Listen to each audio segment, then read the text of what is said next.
ขอนอบน้อมแด่องค์พระสัมมาสัมพุทธเจ้าพระธรรมเจ้าพระสังฆเจ้าอันเป็นที่พึ่งอันสูงสุดของหมู่เฮาเจ้าพุทธขอถวายความเคารพ แด่พระเถรานุเถระพระสังฆาธิการ ครูบาอาจารย์จูรูปจูตนโดยความเคารพยิ่งขอเจริญสุขเจริญธรรมเจริญพรมาอย่างท่านสาธุชนพุทธบริษัท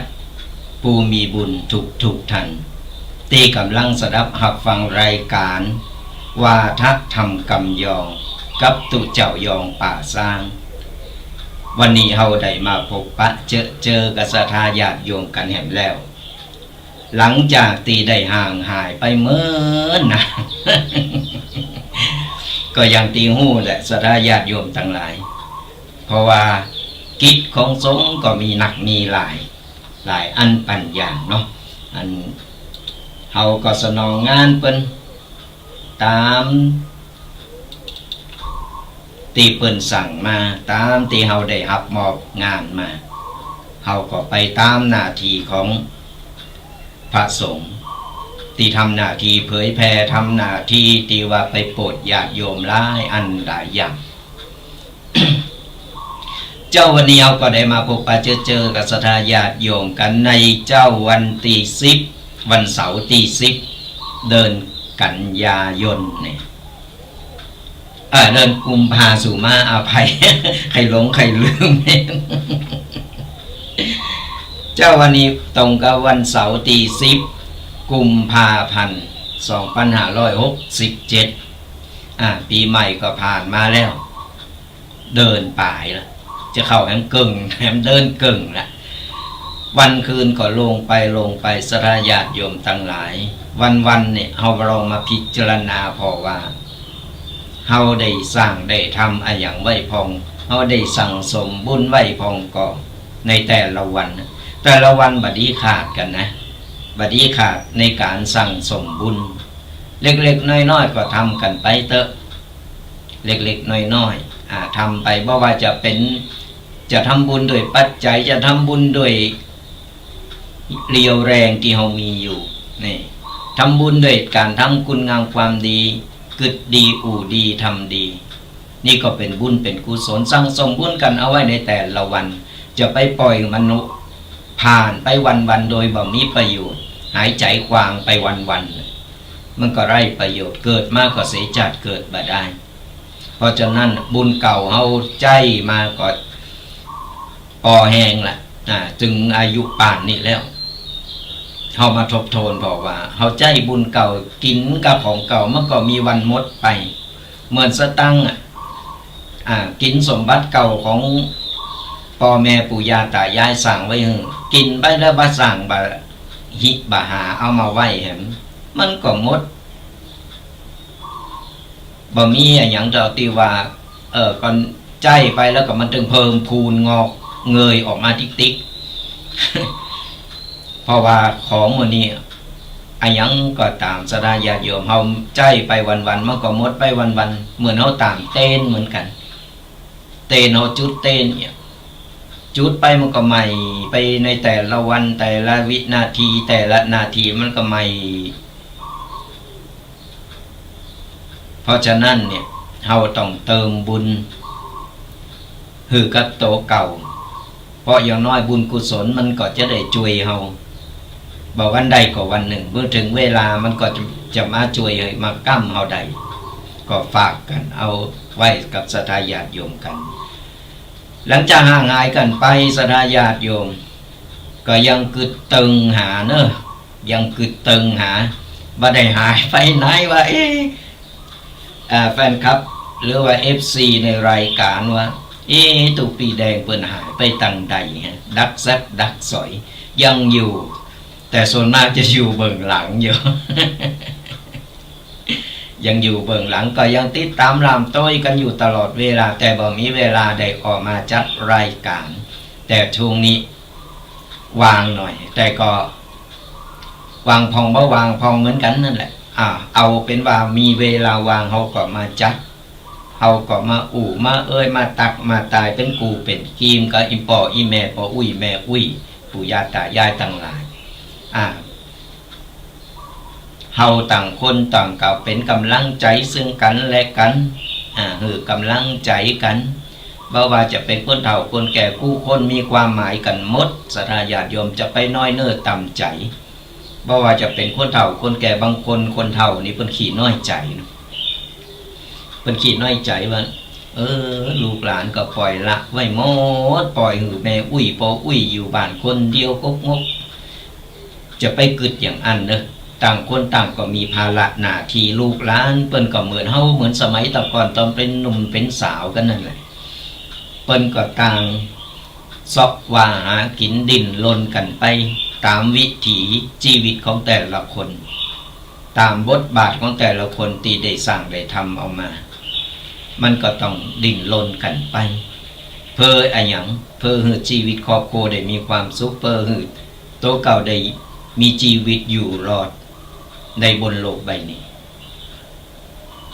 เพราะฉะนั้นเนี่ยมันถึงวัยที่เฮาเนี่ยต้องปล่อยวางวัยที่เฮาต้องปลงแล้วปลงโดยการที่ว่าเฮาก็เฝ้าบ้านเร่งลูกเร่งหลานคนก็หมู่ลูกหมู่หลานเฮาเพิ่นไปสอบปลาหากินเฮาก็ต๊อบๆแต๊บๆอยู่กับบ้านกับจองเยะได้ไปได้ก็ทำไปร่างกายคนเฮายิ่งแก่โตนี่น่าจะไปอยู่บ่ได้เนอะพยายามออกกำลังกายสะวุดแขนสะวุดขาสะวุดสะบัดหน้าสะบัดหลังพองออกกำลังกายให้เส้นมันได้ยืดบ่ใจหนาวห่มผ้าก็ลุ่มผ้านอนอยู่เอาไปเอามาก็บ่ลุกเหรอเพราะฉะนั้นนี่มันมีอันยังก็กวาดบ้านกะจ้องต๊อบแตะเย็บไปทำไปมีลูกมีหลานก็เลี้ยงลูกเลี้ยงหลานกันไปตามวิถีชีวิตของแต่ละครอบครัวแต่ละคนก็ว่ากันไป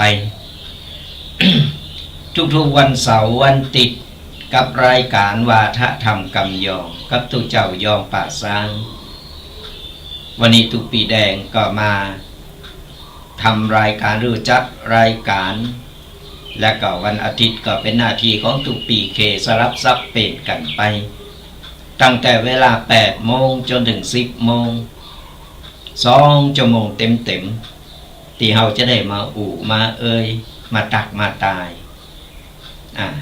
มาเป็นกูเป็นกีมกับศรัทธาญาติโยมกันทุกๆวันเสาร์วันติดตั้งแต่เวลา8 โมงถึง10 โมงกับรายการตุเจ้ายองป่าซางหรือว่ารายการวาทธรรมกำยองตั้งสถานีวิทยุ FM 104.5 และก็เครือข่ายต่างๆที่เป็นส่งลิงก์กันไปหรือว่าจะพอตั้ง YouTube ก็ได้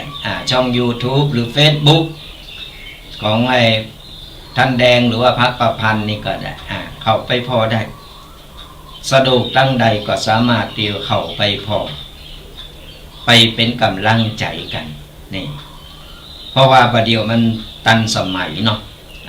สามารถอยู่ที่ไหนก็สามารถที่ว่าฟังธรรมได้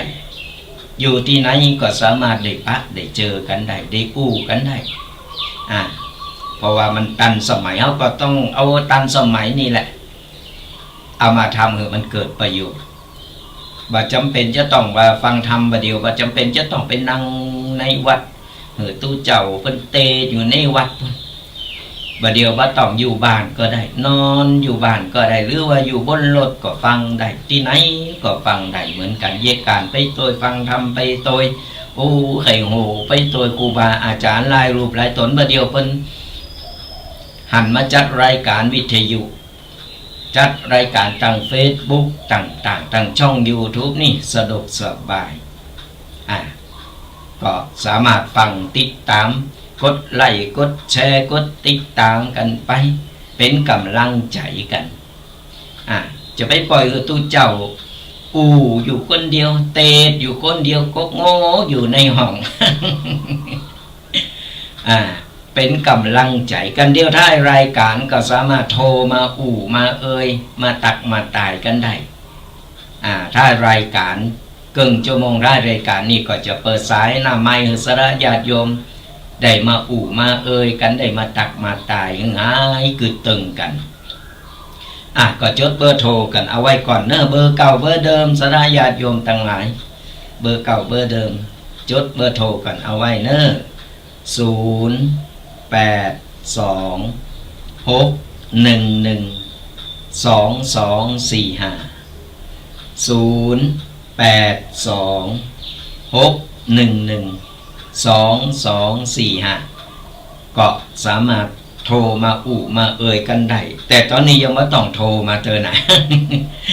คือตู้เจ้าเพิ่นเพิ่นเตดไปก่อนแล้วถังบึดกันบอกว่าเปิดสายหน้าไม่แล้วเนอก็โทรมามาตักมาตายเป็นกำลังใจกันฟังอยู่ตั้งใด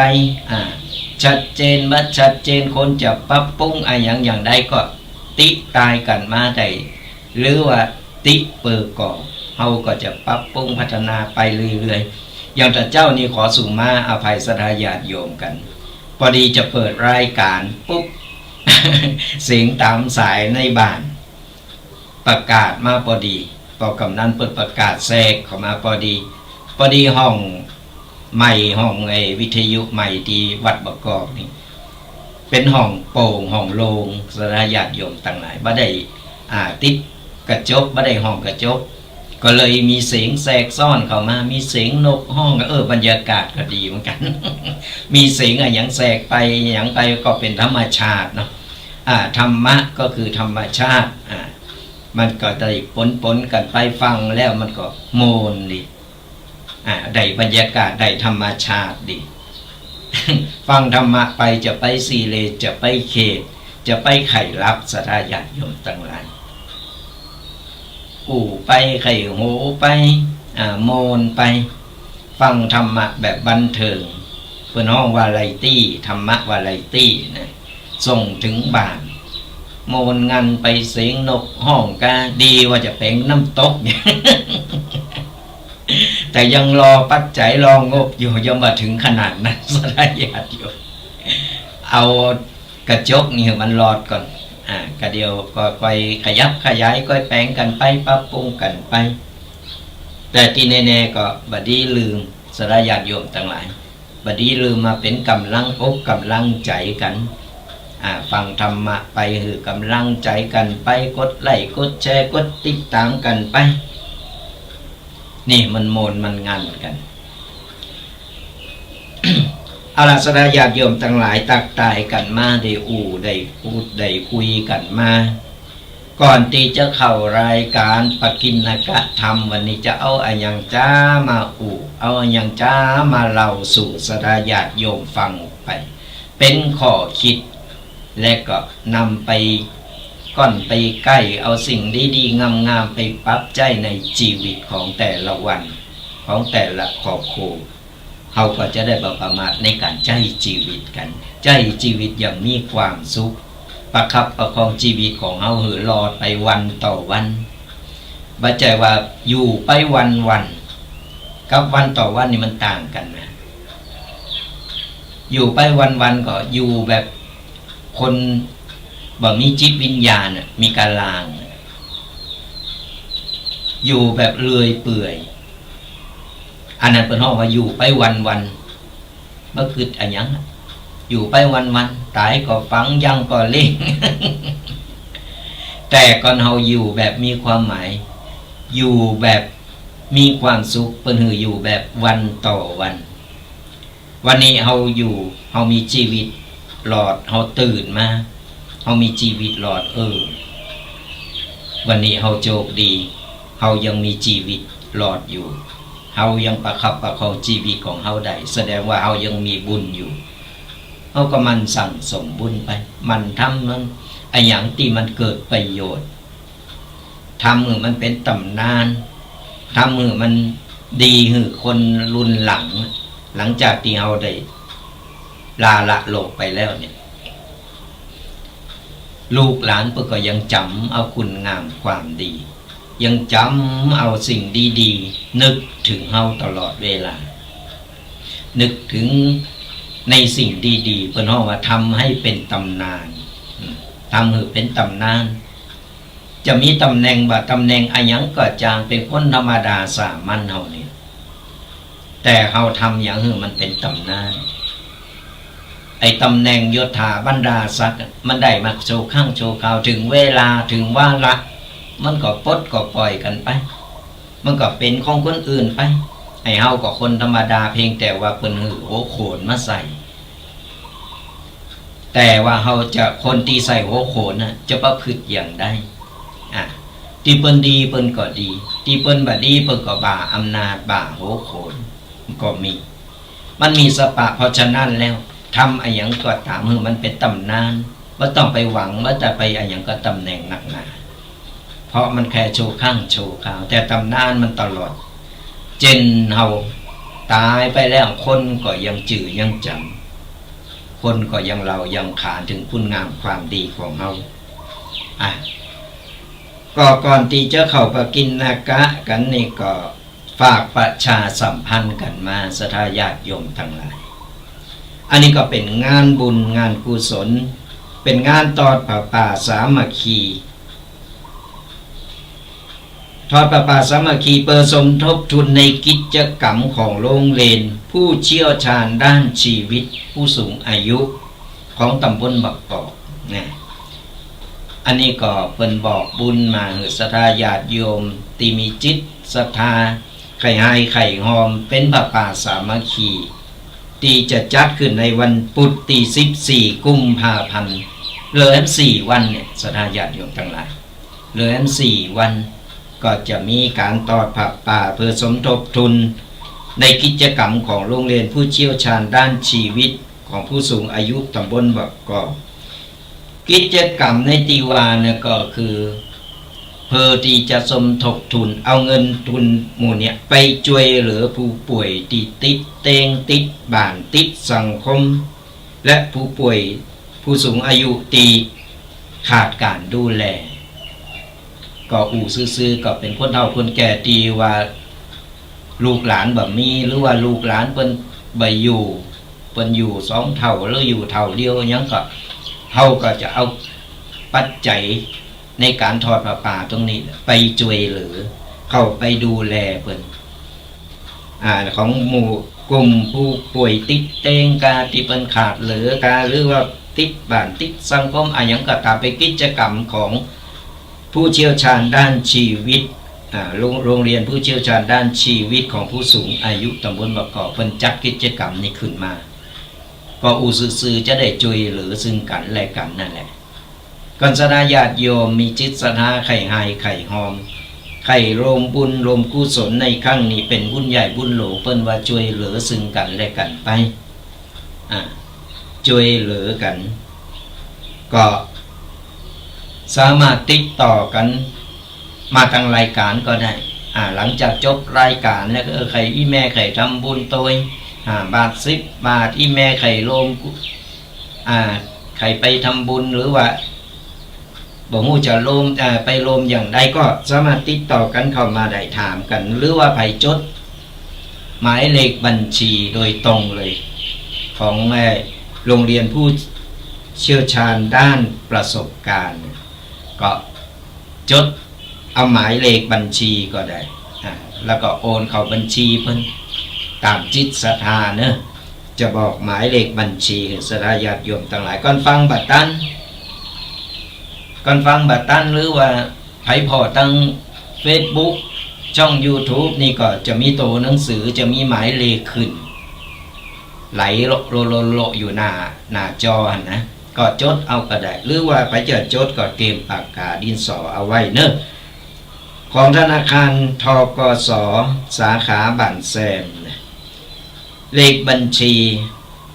02025430607โทนแห่งกรรม02025430607ก่อนไผจดบาทตันฟังบาทตันก็กระเดียวท้ายรายการก็โทรเข้ามาขอหมายเลขบัญชีก็ได้อันนี้โดยตรงเลยเนื้อของธนาคารทกส.สาขาบ้านแซมชื่อบัญชีโรงเรียนผู้เชี่ยวชาญด้านประสบการณ์ของเทศบาลเป็นได้จัดโรงเรียนเทศบาลบ้านบักกอกเป็นได้จัดขึ้นมา แล้วก็ประจะตอดกันตีหอประชุมที่เทศบาลบ้านประกอบในวันพุธที่14 กุมภาพันธ์เลยแม้4 วันศรัทธาญาติโยมทั้งหลาย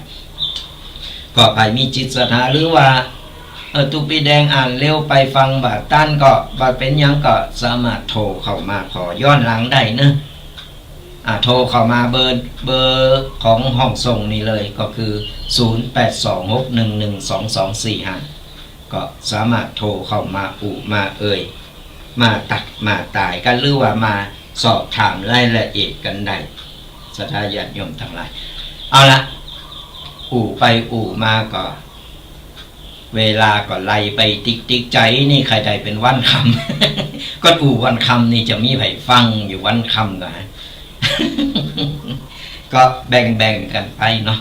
แบ่งกันไปช่วยเหลือกันไปแบ่งกันไปเฟ้อกันไปมีน้ำจิตน้ำใจซึ่งกันและกันครูบาอาจารย์ก็ไล่รูปไล่ต้นก็รอคิวมาตีจะมาเตศหรือสนาญาติโยมเป็นการเผยแผ่พระพุทธศาสนากันก็ติดตามนำต้อยกันไปทุกรูปทุกตนติดตามกันไปทุกสถานีที่เป็นธรรมะฟังธรรมะและสบายใจศรัทธาญาติโยมทั้งหลายเอาละเอาจะมาเข้าปากินนากะวันนี้เอาเบาๆง่ายๆที่เข้าใจง่ายศรัทธาญาติโยมทั้งหลายเพื่อนว่าหาตัวเองให้พบนี่พบตัวเองให้ได้ใช้ตัวเองให้คุมตัวเองให้อยู่รู้ตัวเองให้จริงเพชรดีให้ดูที่เหลี่ยมผ้าดีให้ดูที่ลายดอกไม้ดีให้ดูที่สีคนดีให้ดูที่การกระทำนี่ยี่หยังต้องหาตัวเองหือพบค้นตัวเองหรือหาตัวเองให้พบบางคนเกิดมาอย่างที่บอกแหละเกิดมาจะบอกหัวเกิดมาเปื่ออะไรอย่างเกิดมาเย่อย่าง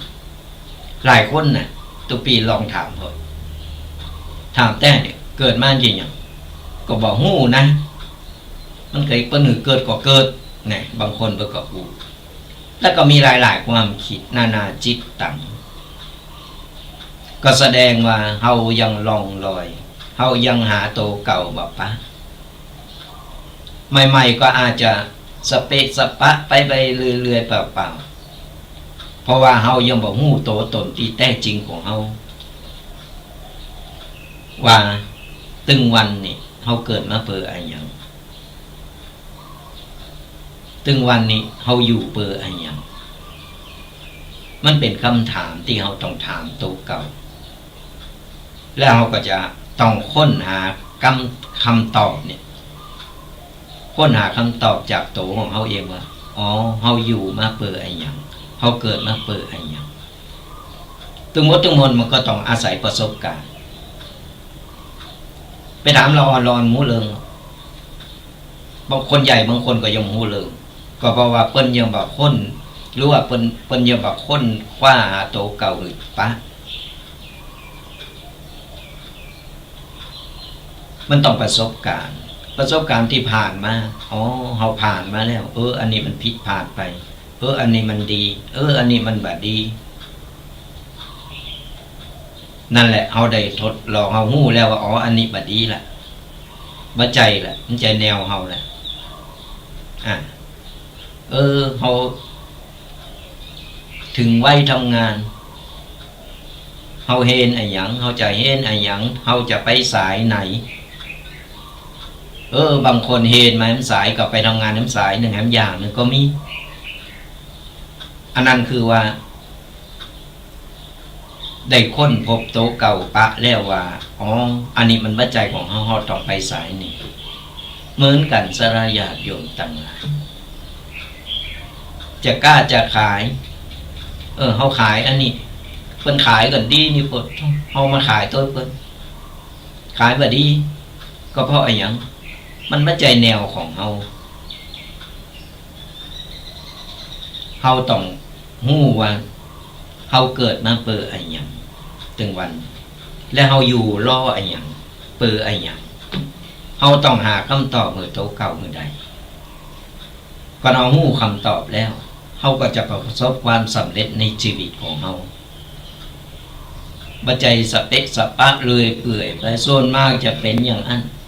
จับอันนั้นบ่ได้ก็ไปจับอันนี้จับอันนี้บ่ได้ก็ไปใส่อันนั้นอันนี้ก็บ่ใจอันนี้ก็บ่ใจก็คือยังบ่ฮู้โตตนที่แท้จริงว่าเขาชอบอันหยังเขาต้องการอันหยังเขาต้องถามตัวเขาแล้วเขาก็ต้องตอบตัวเขาเองคนอื่นตอบแทนเขาบ่ได้เขาถึงจะฮู้ว่าโตตนที่แท้จริงของเขาต้องไปอย่างนี้เขาต้องสายนี้เขาต้องทำอย่างนี้นี่คือคำตอบมันอยู่ที่ตัวเขาเองเขาต้องเพราะฉะนั้นเขาต้องหาตัวเองให้พบนี่พบตัวเองให้ได้พบตัวเก่าได้ยังไงก็อย่างที่บอกมันต่อเนื่องกันสระญาติโยมแต่ในเมื่อเขาค้นพบตัวเก่าแล้วว่าเขาจะต้องไปสายนี้เขาจะต้องเดินทางตังนี้มันถึงจะประสบความสำเร็จละคบตัวเก่าเฮ้ยได้เฮาต้องคบตัวเก่าก่อนที่จะไปหาเปิ้นฝูงหาคนอื่นหาอย่างคบตัวเก่าก็คือเฮาต้องฮู้ว่าใจกับร่างกายของเฮาเนี่ยไปด้วยกันได้ก่อนนี่เฮาต้องฮู้ว่าใจเฮาก็ชอบร่างกายเฮาก็ชอบบ่ใจว่าใจเฮาอย่างนึงกึดอย่างนึงไปทำให้อย่างนึงมันข้านกันพอมันข้านกันแล้วกูอย่างมันก็แบบประสบความสำเร็จมันก็ล่มเหลวทำได้บันเกิงกลางบ้าวกี่ข้านละนะมันก็แบบประสบความสำเร็จสระญาติโยมอันยังก็ตามก็เราตั้งใจแล้วต้องไปให้สุดเขาฮู้ว่าวันนี้เขาจะไปเดินทางไปหันไปนี่เขามีเป้าหมายแล้วดูเขาต้องไปอยู่ใดมันจะไปแวะกลางทางว่าโอ้ไก่น้ำไก่เริ่มไปปีกนี่คือว่าคบตัวเก่าบ่ได้ขนาดตัวเก่ายังไว้ใจตัวเก่าบ่ได้คืออย่างหนึ่งสักกรรมหนึ่งเป็นนะบ้าวไปนเพศดีกว่านี่เป็นว่าหาตัวเองให้คบตัวเองให้ได้ต่อไปใช้ตัวเองให้คุ้มใจอย่าได้หือคุ้มใจตัวเองหือคุ้มก็คือว่าหือเฮานี่ประมาณในโตของเฮาว่าเฮาทำงานอะไรอย่างก็ตามเฮาทำงานหือมันให้พอดีพอโคนพอดีว่าเขาจะบ่เกินบ่าเกินแห่งเขาไปใจมันคุ้มก็คือเอาตามที่เขามีเรียวมีแรงในการที่จะกระทำการงานนั้นบ่ใจไปบุกบันบ่ใจว่าวันคำเป็นวันคำตากแดดวันคำเกินองค์กูมาสนใจกูมันยังไปจะยังได้เกิดจังคือเอาโต๊ะเก่าอย่างเดียวเอาโต๊ะเก่าอย่างเดียวกับสมบุกสมบันทนแดดทนฝนอะไรอย่างกระตามกระสีทนได้มันบ่ใจสนายะอันนั้นมันนี่เกินไปมันเกินไปเกินกำลังกันไปบ่ใจว่าเฮามีเรียวมีแรงเฮาใจคุ้มเอาคุ้มเลยบ่เพ้อวันหน้าคือคุ้มในที่นี้ก็คือว่าประมาณในโตตนประมาณในโตตนในการที่ว่าจะทำการทำงานอะไรอย่างก็ตามจะไปหักโหมจนเกินไปต่อไปก็คือคุมตัวเองให้อยู่นี่คุมตัวเองให้อยู่ก็คือคุมจิตคุมใจคุมร่างกายของเราก็ยังที่ว่ามันต่อเนื่องคุมตัวเองอยู่จะไปตามจิตตามใจตัวเก่าเกินไปเอากระใจตัวเก่าเป็นใหญ่เอาต้องควบคุมตัวเฮาว่าประมาณในตัวเฮามันถูกมันควรมันเกินไปก่อน คุมจิตคุมใจไปตามใจตัวเก่าล่ำมันบ่ได้ใครได้อันนี้จะต้องได้จะด้วยวิธีไหนก็ตามจะต้องได้มันก็บ่ใจเฮาก็ต้องพอสิ่งแวดล้อมสิ่งแวดล้อมก็คืออย่างโทรไปที่อยู่รอบข้างเฮานี่เฮาทำแล้วมันถูกก็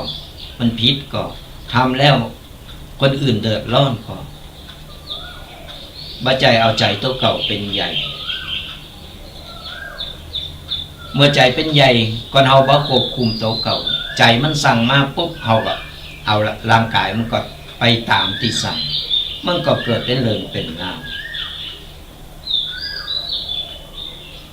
ข้อต่อไปรู้ตัวเองให้จริงนี่ต้องรู้ว่าตัวเก่าต้องรู้ตัวเก่าเพิ่นฮ้องว่าต้องมีสติสัมปชัญญะรู้ตัวเองต้องมีสติควบคุมรู้ว่าตัวเฮากำลังทำอะไรอย่างอยู่ตัวเฮากำลังอะไรอย่างนี่มันเดือดร้อนก่อนบ่เดือดร้อนก่อนเรารู้ว่าเนี่ยความตั้งใจของเฮาเนี่ยว่าเฮามีความตั้งใจอะไรอย่างมีความจริงใจอะไรอย่างต้องรู้ตัวตนเนี่ยตัวเก่าเพิ่นฮ้องว่าความระลึกได้ระลึกในถึงตัวตนว่าขณะนี้กำลังกำลังทำอะไรอย่างมีสติควบคุมตัวนี่รู้ตัวเองให้จริงต่อไปเพชรดีให้ดูที่เหลี่ยมนะเวลาสดาญาติโยมทั้งหลายเวลาเพิ่นไปซื้อเพชรเพิ่นจะพอเลมมันดูพอเลมมันเซ็ตเราพอถือมาพอน้ำเพชรกว่ามันงามกว่า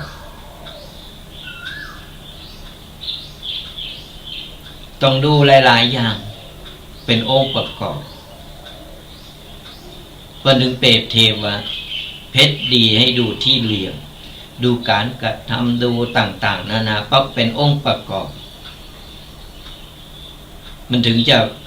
มีคุณค่าถึงจะได้คุณค่า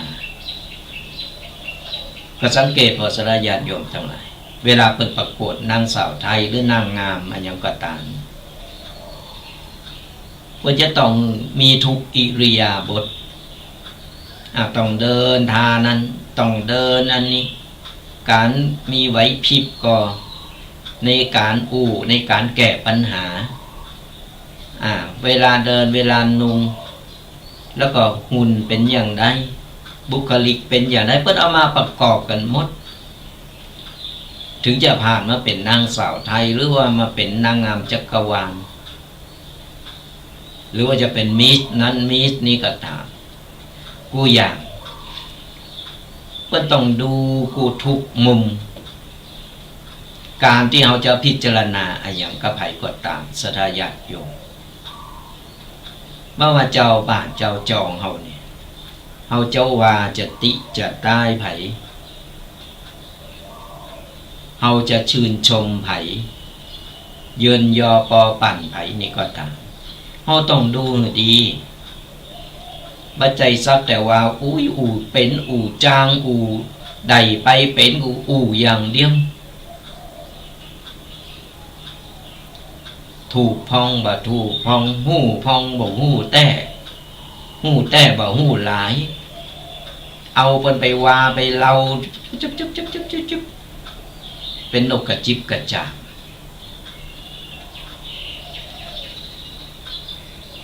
แต่บ่หู้อย่างเดียวนะบ่หู้เรื่องของตัวเก่าเนี่ยก่อนจะไปติไปตายไปว่าไผก็ตามศรัทธาญาติโยมเฮาเนี่ยพินิจพิจารณาท่องแท้ดูมันดีพอมันดีก่อนเอาหลายๆอย่างมาเป็นองค์ประกอบเพิ่นถึงบอกว่าเพชรดีให้ดูที่เหลี่ยม ต่อไปผ้าดีให้ดูที่ลายนะ ผ้าดีคนสมัยก่อนเพิ่นจะซื้อผ้าซื้อผ่อนซื้อหยังนี่นะเพิ่นจะโอ้ยเพิ่นจะพอลายโอ้ยลายนี่งามเนาะโอ้ยดูพิธีพิธานดูการต่อดูการยิบตะเก็บเป็นได้อย่างให้พินิจพิจารณากันคนสมัยตะก่อนนะเป็นใจได้ใจฝ่ายยังกะเป็นถึงเอามาเปรียบเทียบว่าเฮาจะพอยังเฮาจะทำยังไผที่ไหนอย่างใดเฮาต้องดูอย่างที่บอกนั่นแหละก็เหมือนเพชรเนี่ยพินิจพิจารณาพอว่าลายดอกมันงามก่อนอันนี้ลายติ่นจกของอย่างจังหวัดอย่างลืมไปแล้วเชียงใหม่เนี่ย อยู่ปลายลิ้นเนี่ยไผ่หู้เดียวโทรมาบอกกันนะลายติ่นจกเป็นขึ้นจื่อนะที่บันดอนก็มีนะบันดอนก็มันมีของแต่ละตีมันมีเอกลักษณ์ของเปิ้นดูของแต่ละพื้นที่เอกลักษณ์ของเปิ้นคนที่เปิ้นเล่นผ้านี่เปิ้นจะหู้ที่เปิ้นซื้อผ้าจางนี่นะเปิ้นพอกำเดียวเปิ้นหู้ว่าโอ้อันนี้เป็นสัญลักษณ์ของจังหวัดนั้นอันนี้เป็นสัญลักษณ์ของอำเภอนั้นของบ้านนั้นเนี่ยเปิ้นมีเอกลักษณ์สินค้าโอท็อปของเปิ้นก็นี่แหละเปิ้นถึงบอกว่าแต่ละตีมันมีดีบ่เหมือนกันแต่กูตีมีดีทั้งนั้นคนก็เหมือนกันสระญาติโยมมนุษย์เฮาเหมือนกันกูคนมีดีเหมือนกันกูคนแต่มันมีดีคนละอย่างเอาต้องพินิจพิจารณาเพิ่นบางครั้งเนี่ยเอาพอภายนอกบ่ฮู้หรอกภายนอกมันสามารถไปเล่นละครอย่างใดก็ได้เสแสร้งอย่างใดก็ได้เพิ่นถึงบอกว่าโลกนี้คือละครมนุษย์เฮาคือโตละครสามารถเล่นได้ทุกบทบาทจะใส่หน้ากากอย่างเข้าหากันอย่างใดได้หมดแต่ภายในเนี่ยเฮาบ่ฮู้ถึงเรื่องใส่หน้ากากประเดี๋ยวก็ใส่แมสเดี๋ยวปิดให้เกิงหูดังหันกับลูกตาก็หน้าผากผมจะฮู้ว่าทางในมันบ่มอย่างไว้พอก็ดูดีโอ้มันปิดแมสสุขภาพเป็นดีเนาะเป็นดูแลสุขภาพเนาะเขาก็บอกว่าเป็นปิดแมสแต่เนี่ยภายในเป็นยังไงเพื่อถอดแมสออกมาเขียวเว้าก็มี อันนี้ไม่ได้ว่าไป มันเคยหันนะสระญาติโยม เคยหันนะโอ้ยพอหน้าพาพอตานี่ตาแววงามงามเนี่ยหน้าผาเปิดกระนกโอ้ยมองพอตั้งใดก็ดีเป็นงามถอดผ้าแมสออกมานี่เขียวเว้า ปากเบี้ยว พอเราบ่อู่แล้ว เนี่ยสระญาติโยมทั้งหลายคือเฮาพอคนพอยังก็ตามต้องพอแบบท่องแท้ต้องพอหือดีศึกษาหือดีเฮาถึงจะบ่ผิดหวังจะไปหันก็งามตั้งนอกสมัยประเดียวมันหลอกลวงกันหนักมันจกตากันหนัก เพราะว่าจะเป็นตั้งออนไลน์ตั้งยังก็ตามเป็นข่าวถึงวันตัวปีก่อนหิมโดนมาหลายเตอแล้วก็โดนไปหลายเตอเหมือนกัน ตอนนี้พอแล้ว บัดต้องปกพองว่ะซับเตอมาก็จกตา ไปก็เป็นที่ไขโหใส่โต๊ะเก่าต่อไปสระญาติโยมดอกไม้ดีให้ดูที่สีเหมือนกันดูตีสีสดใสบัจจัยสีย่อมแมวเป็นการเปรียบเทียบสระญาติโยมต่างหลายเปรียบเทียบมือเอาหูว่ามันต้องใจสติปัญญาเจ้าต้องใจดุลพินิจต่างๆนานาการที่จะอยู่บนโลกนี้ใดอย่างมีความสุข อันยังก็ตามเราจะต้องดูดี แล้วว่ามันแต้มาแต้อย่างดอกไม้ดีให้ดูที่สีนี่เอาพอไปเอาพอไกลๆอุ้ยดอกนี้งามเหาะพอเข้าไปไกลๆมีกาหนอนมีกระมดกำแมงนี่มันต้องพอพินิจมันท่องแท้ก่อนอันเนี่ยเขาก็จะผิดพลาดในชีวิตของเราและสุดท้ายก็คือคนดีดูตีการกระทำ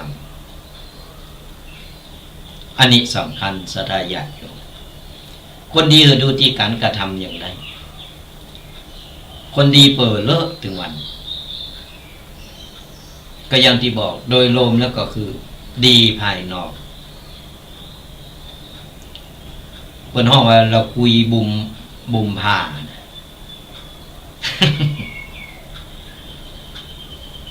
ไอ้คนดีเพื่อก็มี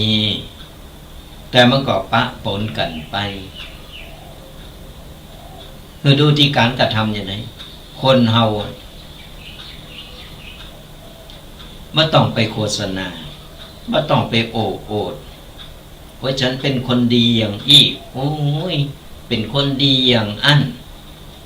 ชอบไปทำบุญหันชอบในโอดอ่างเพิ่นสร้างภาพขึ้นมาโอ้เป็นคนดีก็เหมือนที่ว่าเป็นถ่ายภาพเวลาจะกินข้าวเนี่ยไปร้านอาหารหน่อยโอ้ยอาหารเป็นจัดตกแต่งมาดีหน่อยเดี๋ยวไปฟังกินเด้อเนอะถ่ายรูปก่อนนะถ่ายรูปจะกว่าจะได้กินก็แกงก็เย็นอาหารก็เย็นหมดแล้วก็เอาโพสโอ้ยวันนี้มากินอันนั้นมากินอันนี้ใครหือเป็นหัวโตเก่ารวยใครหือเป็นหัวโตเก่ามีตังหลังจากโพสเรียบร้อยกินเรียบร้อยเสร็จปุ๊บปีกไปกินข้าวกับน้ำพริกมันเก่าปลายพอเป็นหนี้เป็นสินเป็นแฮมนี่คือกูสิ่งกูอย่างสดายาติโยมทั้งหลายไม่ต้องไปโฆษณาโตเก่าคือเป็นหัวโตเก่าดีอย่างอันดีอย่างนี้คือคนภายนอกสายตาคนตั้งหลายเปิ้นพอเปิ้นหู้เปิ้นหันเองอยู่ที่มุมมองของเปิ้นเองเปิ้นจะสรรเสริญเยินยอเปิ้นจะนี่ก็ปล่อยเปิ้นนี่เปิ้นว่าของเปิ้นไปเองเขาไม่ต้องไปโฆษณาโตเก่ามันเป็นการโอดอ้าง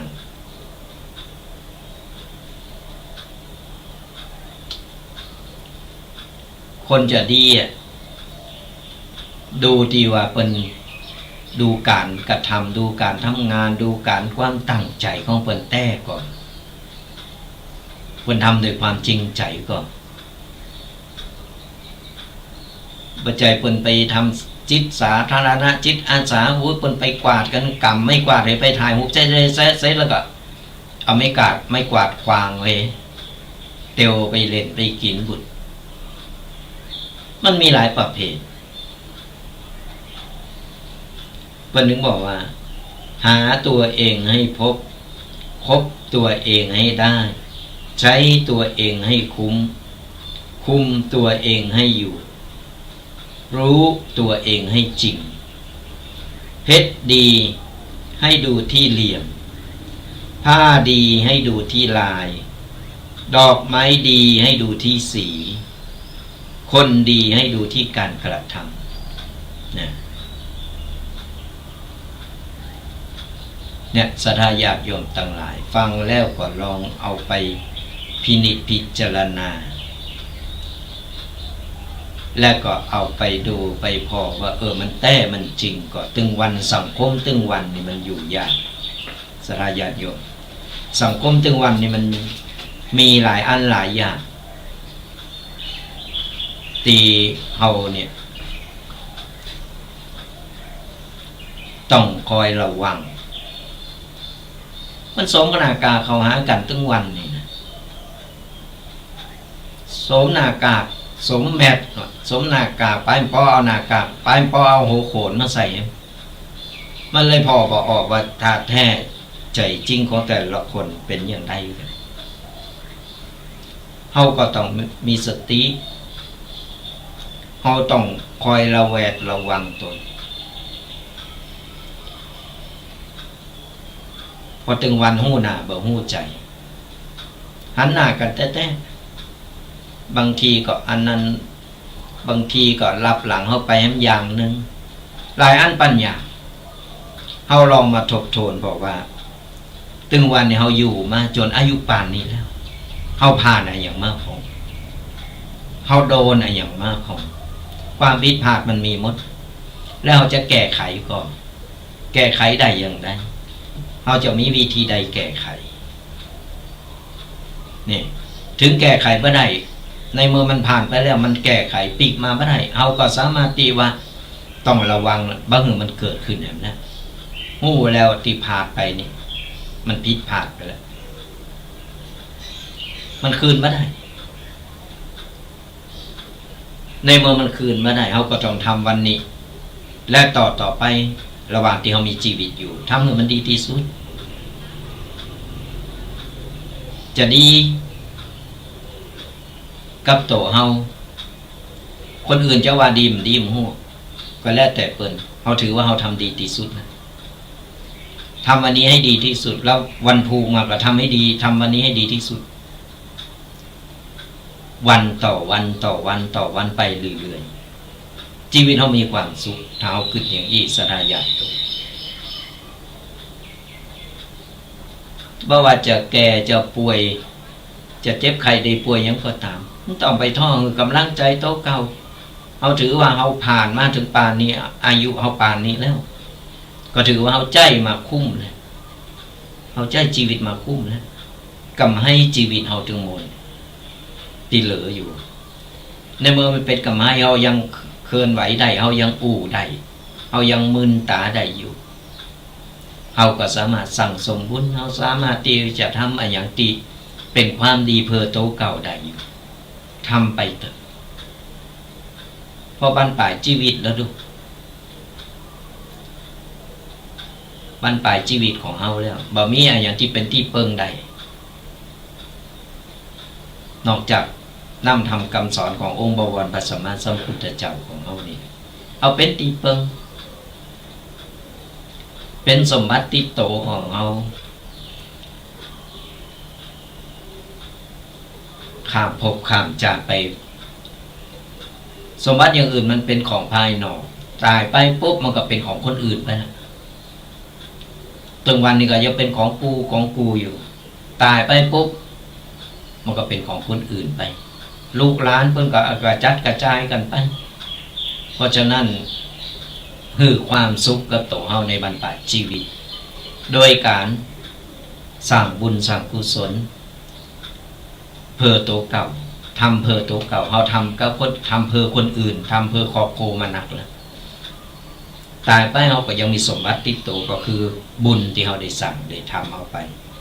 เอาติดเนื้อติดตัวเขาไปเนี่ยก็ฝากศรัทธาญาติโยมกันก็ลองเอาไปพิจารณากันก็ไปลืมกันศรัทธาญาติโยมทั้งหลาย เดี๋ยวแหมกึ่งชั่วโมงเราจะเปิดสายหน้าไมค์ศรัทธาญาติโยมได้มากู่มาเอ่ยกันฟังอยู่ตั้งใดจ๊ะฟังแล้ว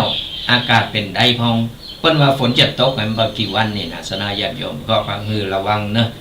ระวังเนอะระวังโตระวังสุขภาพกันตัวสุขภาพนี่สำคัญนะ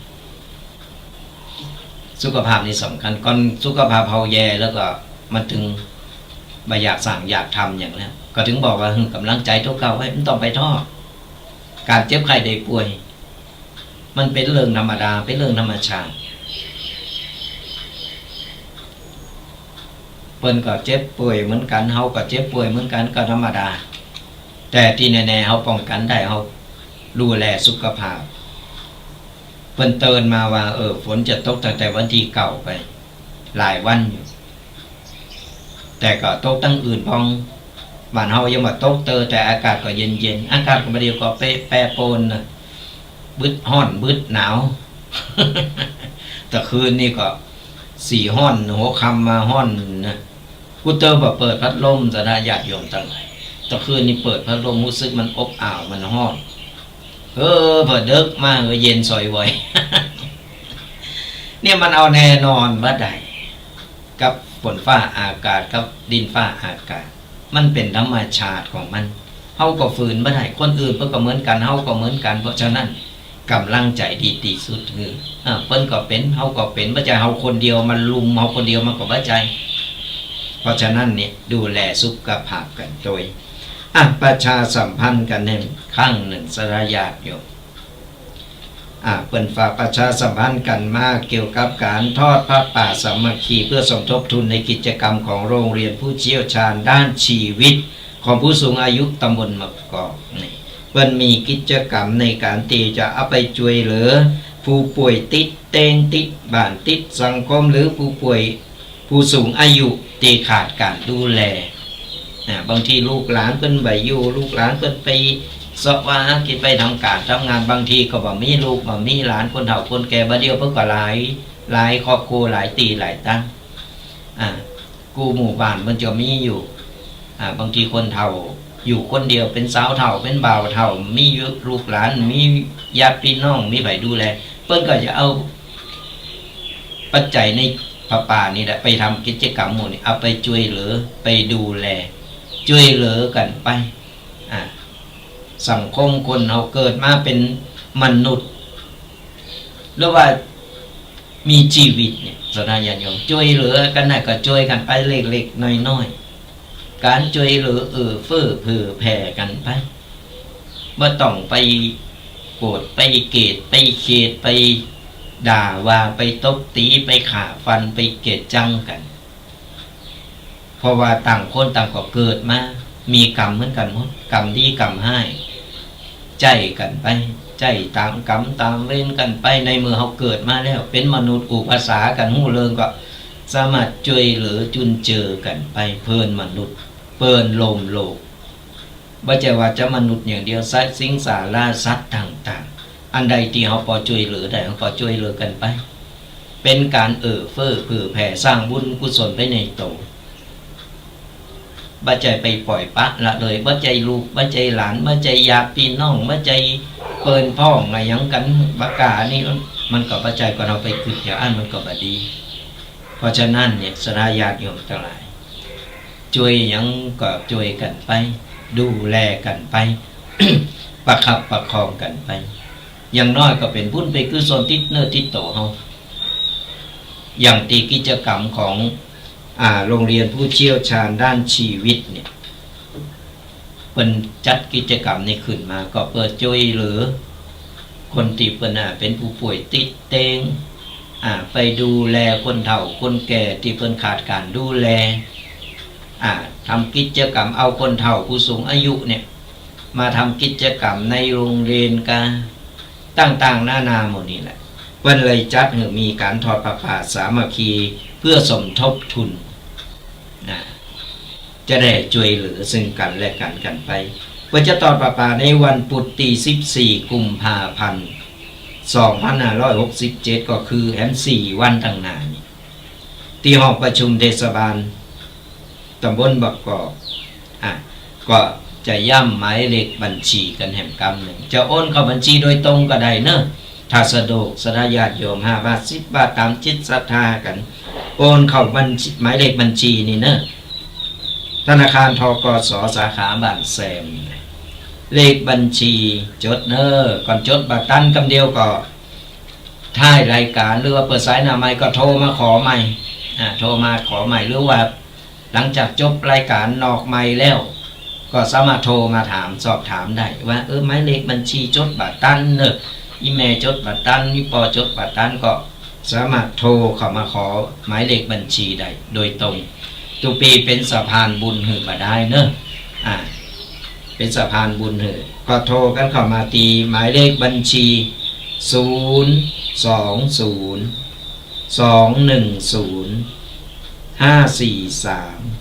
607 แหมกำหนึ่งเนอศูนย์สองศูนย์210 543 607ของธนาคารธกส.สาขาบ้านแซมชื่อบัญชีโรงเรียนผู้เชี่ยวชาญด้านประสบการณ์นะก็ตามจิตศรัทธาญาติโยมทั้งหลายการทำบุญนี่ตามจิตศรัทธาแบบมีการบังคับกันว่าจะต้องทำบุญต้องอันเต้าอีอยู่ที่ความพอใจเป็นห้องว่าจิตศรัทธาของเราเนี่ยอยู่ที่ความพร้อมของเรา5 บาท10 บาทก็เป็นบุญเป็นกุศลก็สามารถโอนเข้าบัญชีหมายเลขนี้ได้เลยโดยตรงเพิ่นก็จะเอาปัจจัยนี้ไปโลมกันไปเบิกเอานี่มาเป็นต้นผ้าป่าแล้วเอามาถวายกันเอามาทานกันในวันที่14ตรงกับวันพุธ วันพุธที่14กุมภาพันธ์ก็เห็น4 วันตั้งหน้าก็เพิ่นจะตอดกันที่ห้องประชุมเทศบาลตำบลบักกอกก็ฝากศรัทธาญาติโยมกันเอาไว้ว่าลงกินลงทานลงบุญกุศลกันก็อย่างที่บอกเล็กๆน้อยๆสร้างกันไปสั่งสมกันไปเป็นบุญเป็นกุศลก่อนไปฟังบาทตันจดเลขบัญชีบาทตันก็โทรมาถามได้โทรมาสอบถามกันได้ที่0826112245ก็โทรมาสอบถามกันได้ขอเลขบัญชีกำหนึ่งเนอะก็สามารถติดต่อได้ทุกปีก็จะเป็นสะพานบุญไปเถอะเป็นสะพานบุญศรัทธาญาติโยมได้กินได้ทานได้บุญด้วยกันมาบ่ได้ก็เป็นยังสมัยบัดเดียวอย่างที่บอกว่ามันตันสมัยเนาะประจำเป็นจะต้องมาทำบุญจะต้องมาตีวัดฟังธรรมจะต้องมาตีวัดประจำเป็นแล้วบัดเดียวนี่เป็นออนไลน์กันได้ในมือเป็นมีอำนวยความสะดวกเอาเฮาก็สามารถที่จะใจให้มันมีประโยชน์บัจจัยว่ามันบัจจัยนี่มันบัจจัยเริงเนอะทำบุญจะต้องไปวัดบ่จำเป็นจะทำที่ไหนก็ได้ขอให้ใจเฮาตกใจเฮาเป็นบุญเป็นกุศลเป็นว่าศีลไม่ได้อยู่ที่พระธรรมะไม่ได้อยู่ที่วัดเหมือนกันสระญาติโยมศีลไม่ได้อยู่ที่ตุเจ้าพระเนรมันอยู่ที่โตเฮาก่อนเฮาหับไปแล้วเฮามาหับศีลสมาทานหับศีลไปแล้วเฮาหับไปเฮาก็ไปเอาไปปฏิบัติเอาไปทำเข้าใจว่ามันเป็นการอู่กันแบบติดปากบ่ได้มาขอศีลที่ทุกเจ้า มันเป็นการติดปากจริงๆแล้วเนี่ยศีลมันอยู่ที่อกที่ใจของเฮาธรรมะก็อยู่ที่ใจของเฮาอยู่ที่ว่าเฮามีใจเป็นธรรมะก็มีใจที่จะปฏิบัติก็จะนำธรรมะนี่ไปปฏิบัติอยู่ในศีลในธรรมก็มันอยู่ที่ใจเฮาเองเฮาไม่ต้องไปวิ่งต้องไปโลนหาที่หันที่นี่กูอย่างมันอยู่ที่ใจก็ใจเฮาตกแล้วอยู่ไหนก็เป็นบุญเป็นกุศลก็ฝากศรัทธาญาติโยมกันศรัทธาญาติโยมทั้งหลายยังมีเวลาเหลือหนักอยู่ตอนนี้ยังเหลือถึง40-50 นาทีก็เป็นยังทุกปีก็จะอู่ไปเรื่อยๆเดี๋ยวก่อน9 โมงครึ่งแล้วก็จะเปิดสายหน้าไม้ศรัทธาญาติโยมเนี่ยได้มาตักมาตายมาอู่มาจดหมายเลขเบอร์โทรศัพท์เอาไว้ก่อนเนอะจดหมายเลขโทรศัพท์หมายเลขโทรศัพท์นี้จะจ่ายในห้องส่งโดยตรงก็สามารถโทรติดต่อได้มีอะไรยังก็สามารถติดต่อได้เนอะตีเบอร์โทรศัพท์0826112245แต่ตอนนี้ยังไม่ต้องโทรมาเตอนะยังต้องโทรมาเตอยังเปิดสายหน้าไม้เตอบอกเบอร์กันเอาไว้บ่ได้เดี๋ยวโกว่ากดบัตรตัน มีอยู่วันหนึ่งโอ้ยกดเข้ามาก็ ปดมือปองงิกเนี่ยยังบัดบ่ได้จักเตอก็มันสายเดียวเนาะสถาญาติโยมอีพ่ออีแม่ทั้งหลายมันโทรศัพท์สายเดียวคนนั้นก็กดมาคนนี้ก็กดมาแต่นี่บอกเบอร์ไว้ละใครที่ฟังอยู่กำลังเข้ามาฟังรายการหรือฟังติดตามมาตลอดก็จดกันเอาไว้เบอร์โทรศัพท์0826112245ก่อนที่เราจะไปเปิดสายหน้าใหม่เราก็มาเอ่ยกันต่อเปิ้นว่านี่สนาญาติโยมอีพ่ออีแม่ทั้งหลายเปิ้นว่า10อย่างนี่โดยบ่ต้องจ่ายเงินแล้วชีวิตเราจะดีมีความสุขแล้วก็จะได้สิ่งตอบแทนนั้นปิกมามันอะไรอย่างอะไรอย่าง10อย่างโดยบ่ต้องจ่ายเงินแต่เราจะได้สิ่งตอบแทนนั้นปิกมาอย่างคุ้มค่านี่เป็นปัญหาแล้วกัน ให้10อย่างที่ไม่ต้องใช้เงินยิ่งให้ก็ยิ่งได้นี่ยิ่งงงไปใหญ่ว่าไอ้หยังนี่วันนี้ตุปีแดงเอาอย่างมาเล่น บ่ได้เล่นมามาเอ่ยสถาญาติโยมฟังกันข้อที่1ให้ในที่นี้ก็คือรอยยิ้มนะรอยยิ้มเฮาปะไผเปิ้นฮ้องว่าคนไทยเฮานี่เปิ้นว่าเมืองยิ้มสยามก่อนปะไผที่ไหนอย่างได้ยิ้มไว้ก่อนยิ้มเปิ้นไปก่อนก่อนเฮาลองยิ้มเปิ้นต้องเปิ้นจะแปลงหน้างิกหน้างอใส่เฮานี่ก็หายากนะการรอยยิ้มมันเป็นธรรมเนียมของคนไทยเฮามาเหมือนเปิ้นฮ้องว่าสยามเมืองยิ้มปะไผที่ไหนก็ยิ้มมือกันยิ้มมุมปากก็ได้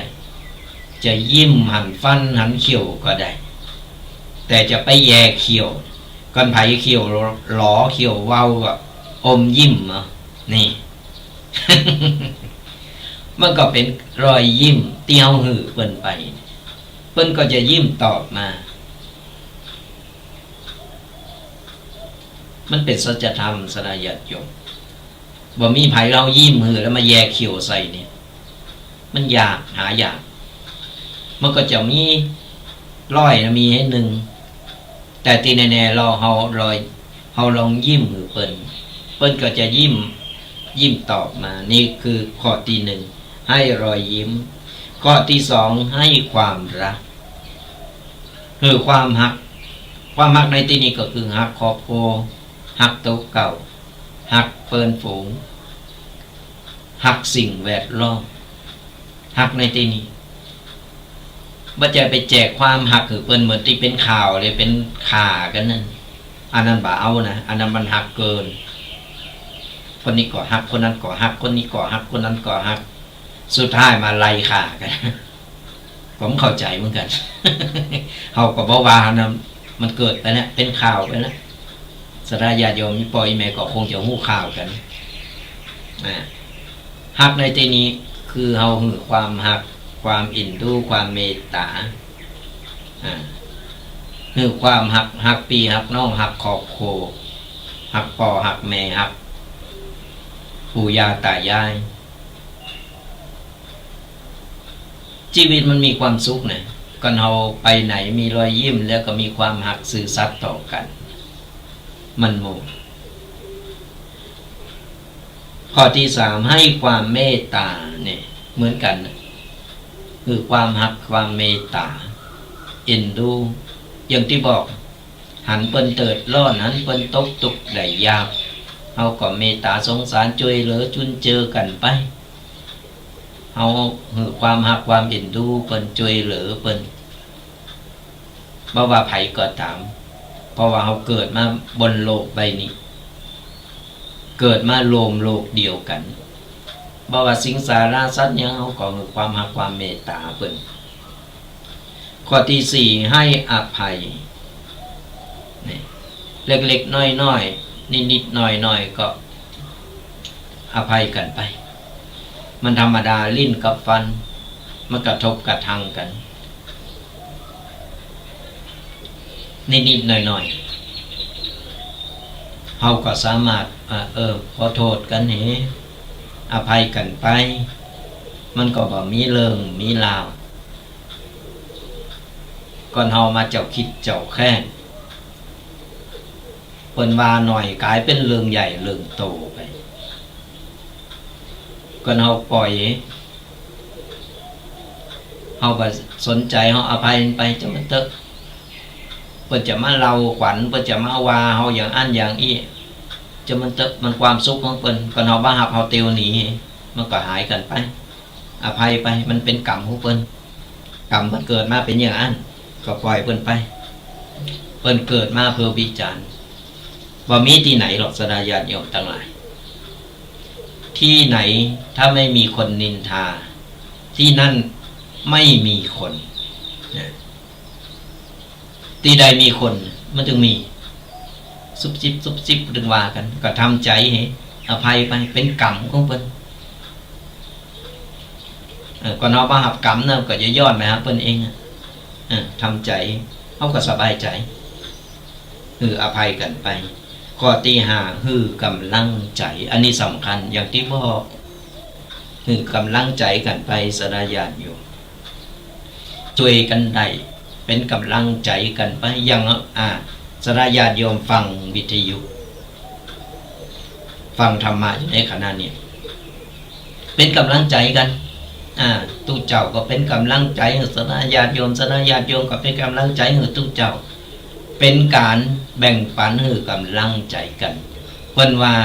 กำลังใจถึงไม่มีตัวตนแต่ก็มีอิทธิพลสำหรับผู้ให้และก็ผู้รับมีกำลังใจกันเป็นกำลังใจมันก็ดีใจถึงผู้หือแล้วก็คนรับตัว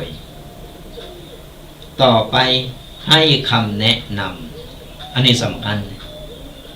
ถ้าแต่ว่าเราเป็นผู้ใหญ่แล้วเราบรรลุแล้วบรรลุนิติภาวะแล้วว่าเราก็สามารถแนะนำคำปรึกษากับคนที่เปิ้นเดือดร้อนที่เปิ้นทุกข์ได้ยากที่เปิ้นกำลังมีปัญหาเรากำลังใจไปแล้วเราก็สามารถที่จะคำแนะนำหาทางออกที่ดีของเปิ้นได้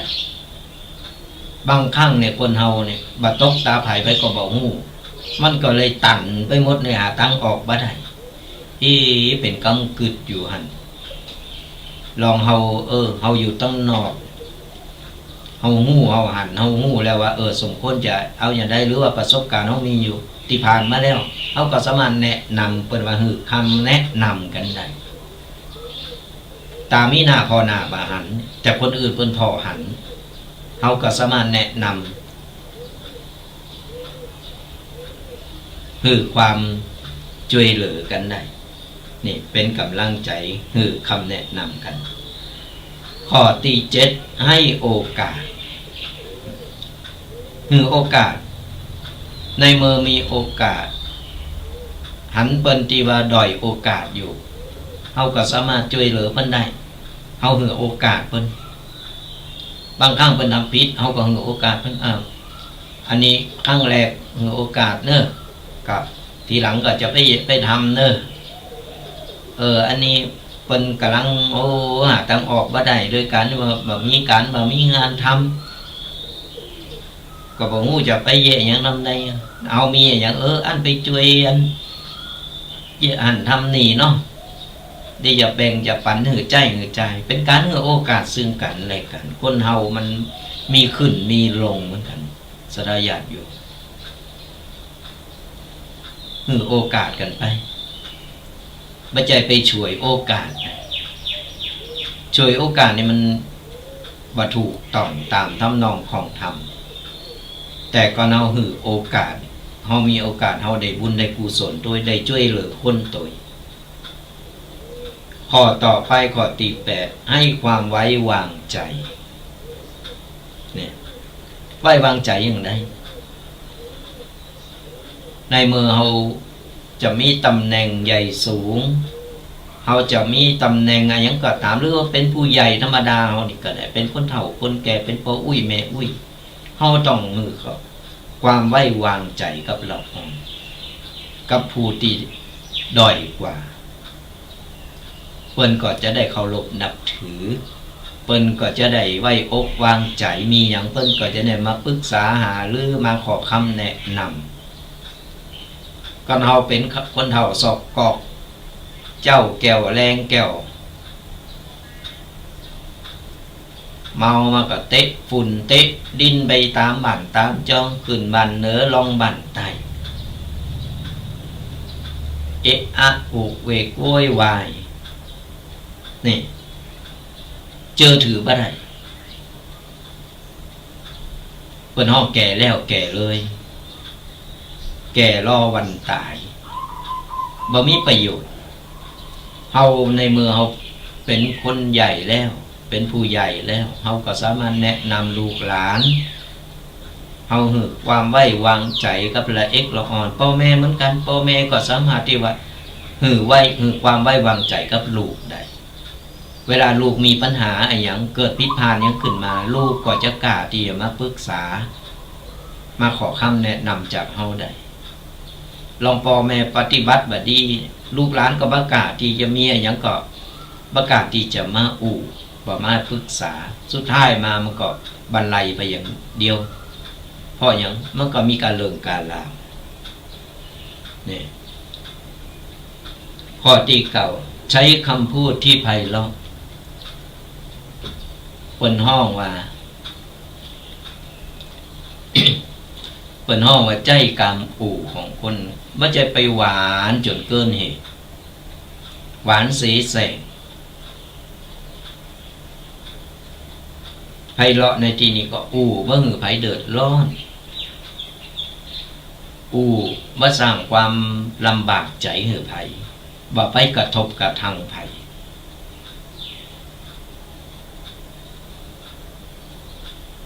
แบบปิยวาจา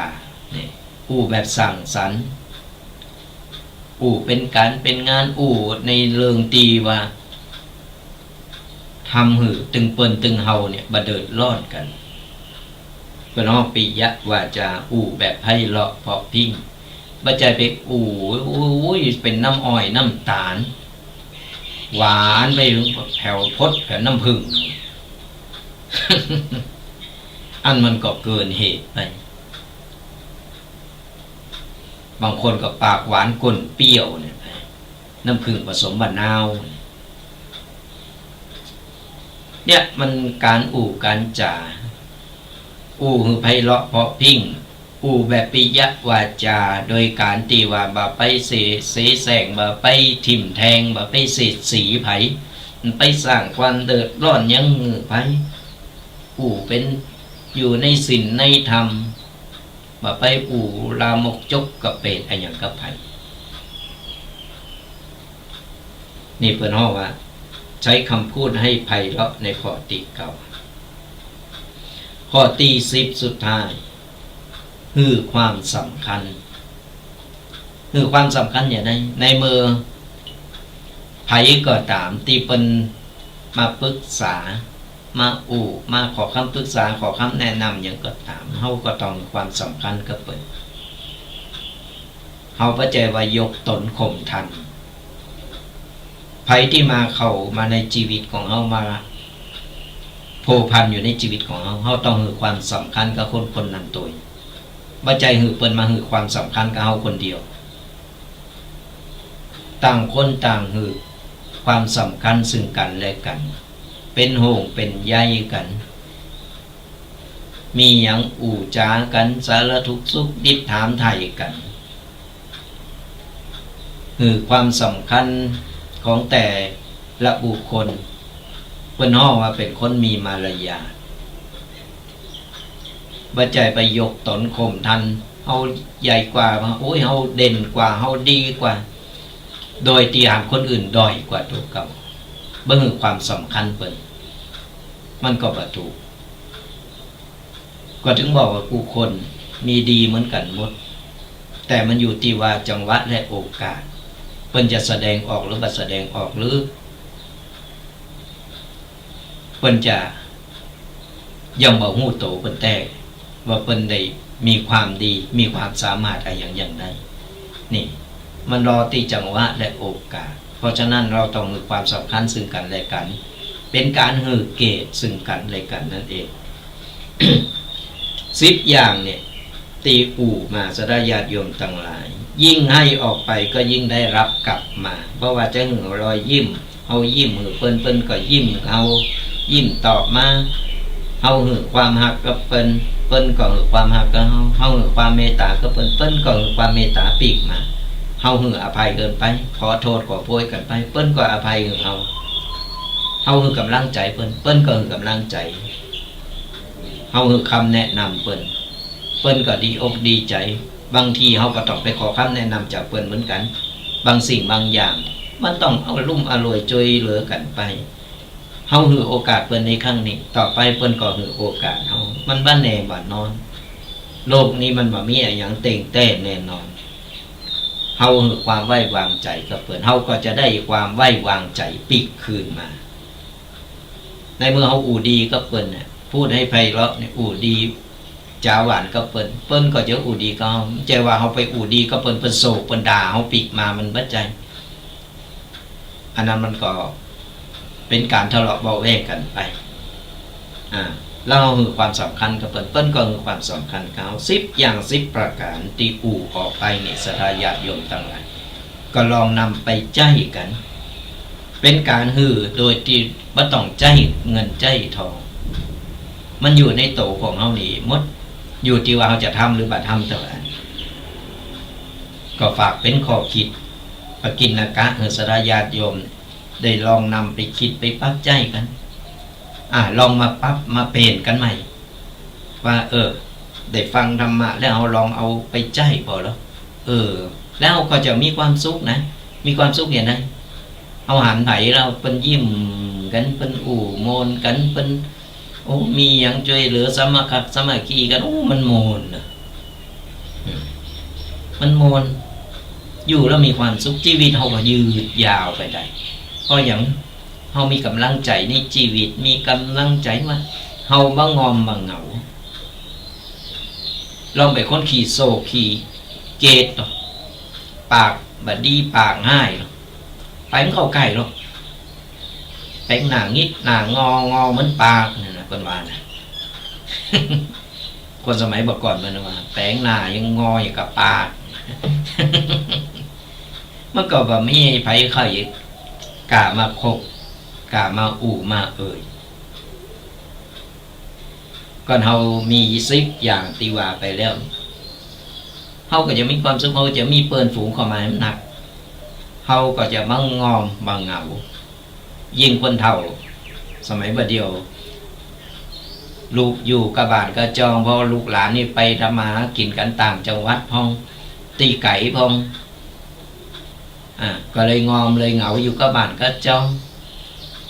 ก็ลองเฮาใจ10 อย่างนี่ไปปุ๊บเนี่ยก็เดียวกับมันตึงโมนมันตึงแอวเอิญกันดูสมัยบัดเดียวมีโทรศัพท์กันก็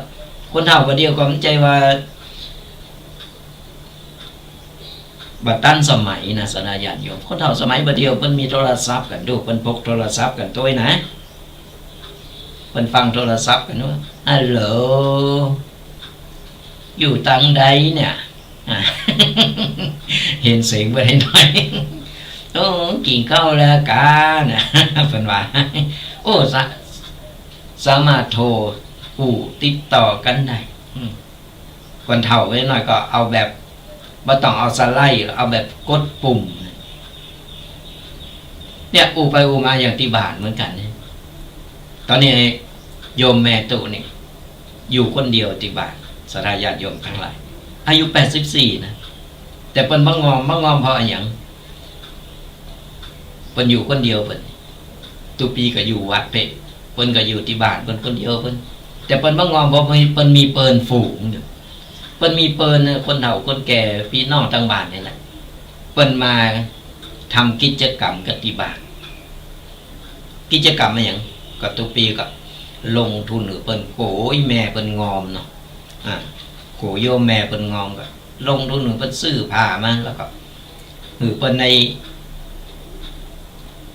แป่งโกมแป่งโกมเมืองเฮานี่แหละ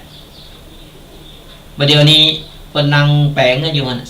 3-4 คนเปิ้นก็อูกันไปไข่โหกันไปแปลงก้มกันไปเปิ้นโมนเฮาไปหันเฮาก็ปลื้มดีใจเนี่ยคนเฮาก็มันได้อยู่อันเปิ้นปอหมู่เปิ้นก็โมนเปิ้นมางอม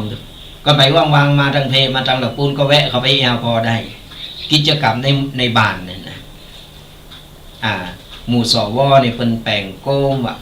แปลงพงรีดแปลงอันนั้นอันนี้ตีเอาไว้จำหน่ายเป็นกามากาเมงกายุกกายาเปิ้นกันไปใครมาแอวใครมาเห็นหู้ก็สามารถเข้าไปได้เนอะอย่างหลายๆท่านที่เปิ้นมาแอวหาทุกปีนะมาทุกปีก็บอกเปิ้นก็ไปแวะหาไปแวะแอวเปิ้นก็ไปอู้กันโมนมันก็มีความสุขเอาละสนาญาติโยมทั้งหลายอู้ไปอู้มาก็เลยให้มันเกินชั่วโมงจะเปิดสายหน้าใหม่วันนี้จะเช็คเพราะว่า FC หายไปหมดละก้าไปตั้งใดกันหมดหลังจากที่ห่างหายไปหมื่นวันนี้เราจะมาเช็คพอฟังอยู่ตั้งใดหรือว่าหายกับพนิมดนอกใจกันไปละก้า บ่ยอมมาฟังหรือว่าทุกปีแดงไปตั้งใดหายซับหายซอยกำลังมาจัดได้2 ติดนี่วันพุธเพื่อก็จะมีรายการถ่ายทอดสดแอมก็ต้องงดวันนี้โทรมามามาตักมาตายเป็นอย่างไรกันฟองถามสารสุขดิบกันเนาะโทรกันเข้ามาได้เลยเนอะเปิดสายหน้าไมค์กันแล้วที่0826112245โทรมามามาตักมาตายกันฟังอยู่ตั้งใดชัดเจนบ้าชัดเจนอย่างใดวันนี้มีเสียงแทรกเข้ามาเป็นธรรมชาติดีเป็นธรรมชาติมีเสียงแทรกเข้ามา ขออนุญาตเปิดสายหน้าไมค์กันนะเจริญพรฮัลโหลได้ยินเจริญพรจากทางไหนฮะ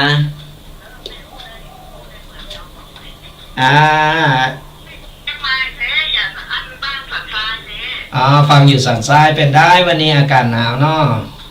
มันเมื่อฝนกับเจ้าเป็นว่าฝนจะตกอยู่นะแต่ก็คึมอยู่แข็งว่าถึงแอบลูกเนี่ยเพื่อนโยมแม่เป็นจะฟ้อนเนาะมันแค่ถึงหน้าตัวจริงมันดำนะเนี่ยนะมาหาชื่อแม่มาโม้ว่าเป็นหายเนาะเนี่ยมันเป็นอย่างนี้แหละถึงวันเนี่ยวันนั้นต้นมาต้องเย็นมาแต่ละยอมันต้นเจ้าแดงประมาณตัวสาวไม่ได้ไปติดงานเนี่ยติดงานไปผมมีผู้ไปมันเป็นพิธีกรเทน่ะเป็นหัวเปิ้ลว่าจะปิ้งละประโยชน์เย็นไหมเย็บยาวหรอกก็ไปอู่ลาวเจ็บเอวนะอู่ลาวเจ็บเอวแม่ได้ดู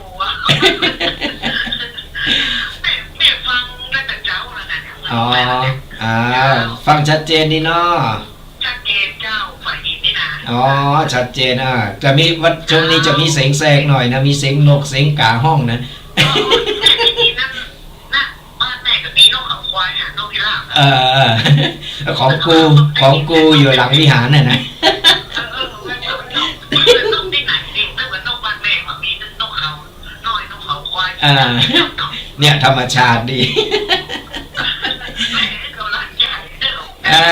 สาธุ84แล้วโยมแม่แก่แล้วแม่ได้69แล้วนี่เป็น40เป็นใน80ปลายเป็นก็นั่งไข่โหเป็นอยู่คนเดียว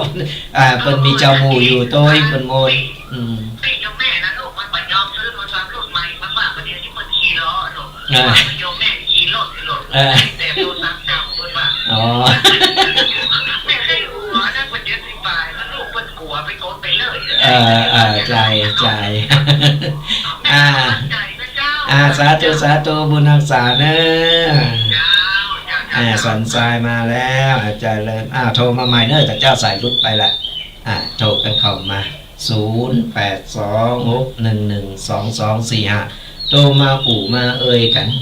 เป็นกำลังใจซึ่งกันและกันสลายญาติโยมทั้งหลายเป็นกำลังอกกำลังใจกันไปโนโหโมนกันโทรกันเข้ามาใหม่เนอะสายที่รุดไปแต่เจ้าสายซ่อนตัว0826112245โทรฟังอยู่ตั้งใดจ้ามามาเอ่ยมาตักมาตายกันเนอะ ฟังแล้วชัดเจนวันนี้มันคึมนะตั้งแต่เจ้ามาไปกุมบาทก็ฝนจะตกกะว่าจะได้เป็นร้อนๆหนาวอย่างได้ก็ดูแลสุขภาพกันตัวสดาญาติโยมทั้งหลายโทรกันเข้ามากัน108261122245แต่เจ้าข้างอยู่2สายอาจจะเลินปอนเจริญพรคุณโยมจูนเป็นไงวันนี้ถ้าเช้าเป็นไรทำไมเสียงแสกเยอะเลยค่ะเสียงแทรกก็มาเยอะใช่ไหมพอดีจะเข้ารายการปุ๊บก็ผู้ใหญ่กำนันเขาเปิดเสียงตามสายพอดีที่ห้องไม่ได้เป็นห้องกระจกไงเป็นห้องโล่งไงเป็นห้องโล่งรอปัจจัยที่จะมาสร้างห้องกระจกก่อน เลยไม่มีเสียงไปเป็นธรรมชาติดีคุณโยมเป็นธรรมชาติดีเนาะได้อรรถรสดีอากาศตอนนี้ก็ครึ้มเหมือนกันเลยจะตกก็ไม่ตกยึงน่ะหูจักเลยแต่ว่านักที่เอาเชียงใหม่ก็เหมือนกันเหมือนกันเนาะมันยึงเนาะฟังรู้ไหม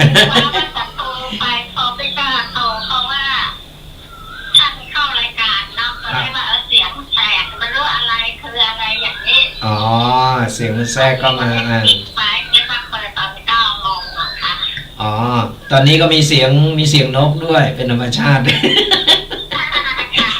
เสียงนกไอ้นกพิราบมันอยู่บนหลังวิหารไงมันเรียกอยู่นั่นน่ะของ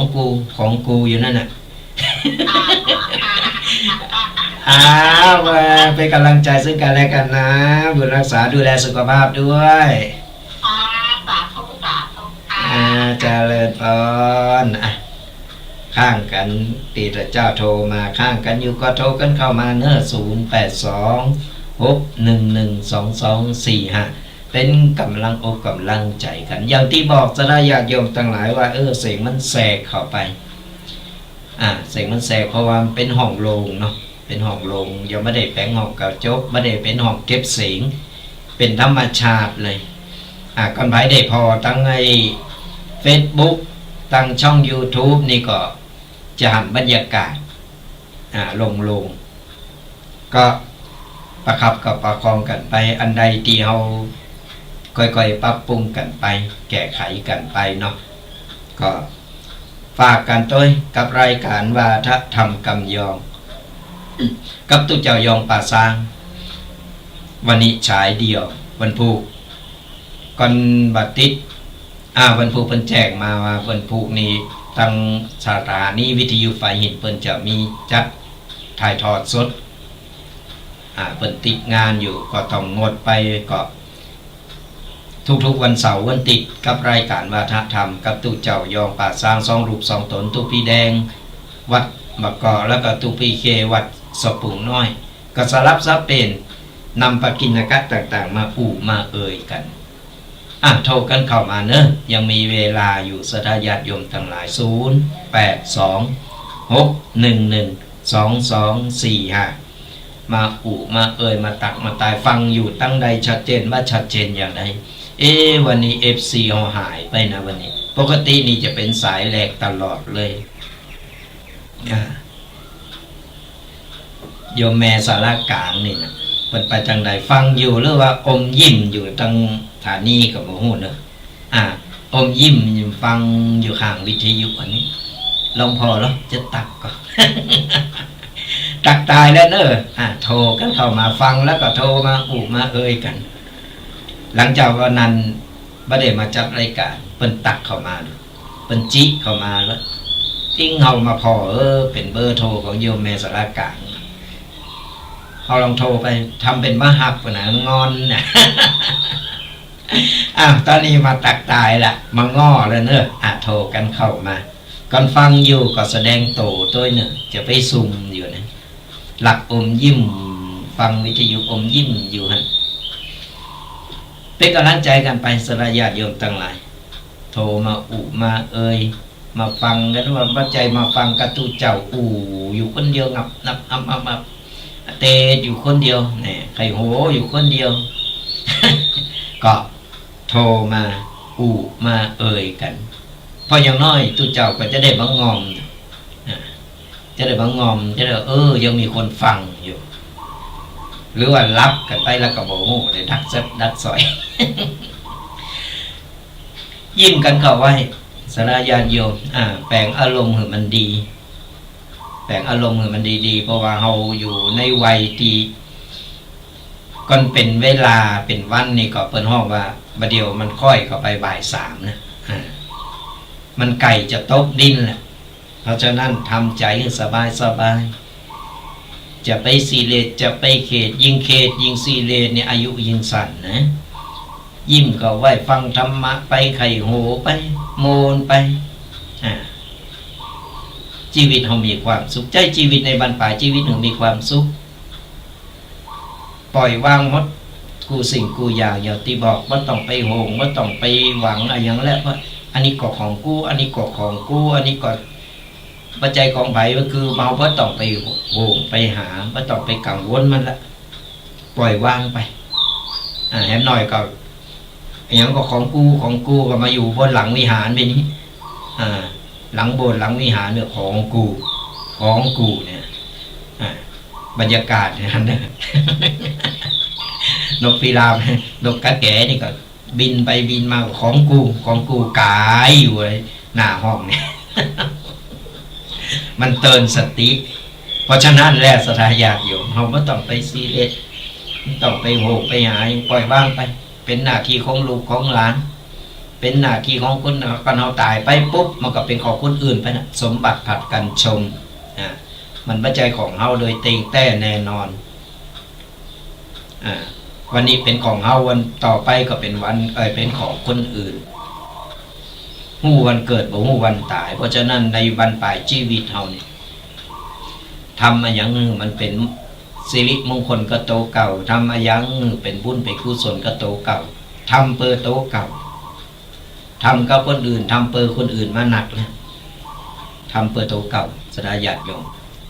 เพราะว่าตายไปเราก็จะได้มีสเสบียงบุญติดเนื้อติดโตเข้าไปมันต้องไปรอคนนั้นคนนี้ทำก็ตายไปเดี๋ยวจึงมีลูกมีหลานมีลูกมีหลานหนักลูกหลานรวยเดี๋ยวมันจึงทำบุญไปเดี๋ยวมันจึงทำอันนั้นอันนี้ไปต่อไปหวังหน้าบอลหน้าเขาทำเนี่ยเขาตานไว้ปลายปางหน้าติ๊ก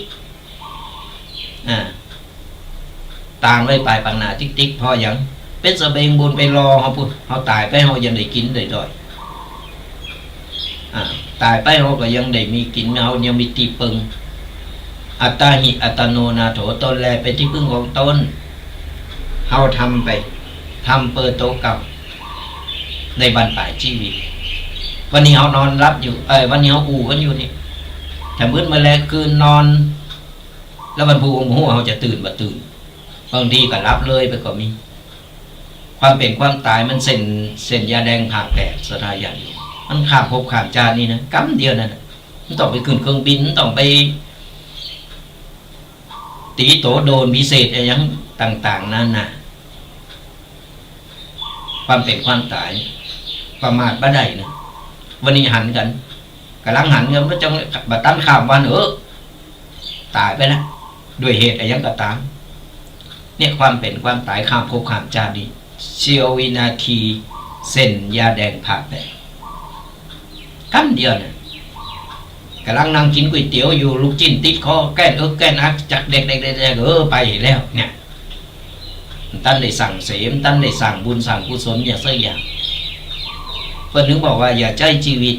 โดยประมาทมันต้องหู้โตต้องมีสติตลอดเวลา วันนี้เขาโชคดีเขาได้ตื่นมาใจชีวิตเนี่ยได้หายใจอยู่แล้วมันผู้วันฮือบอกหู้เขาจะมีโอกาสอยู่ก่อนเพิ่นบอกว่าอยู่ไป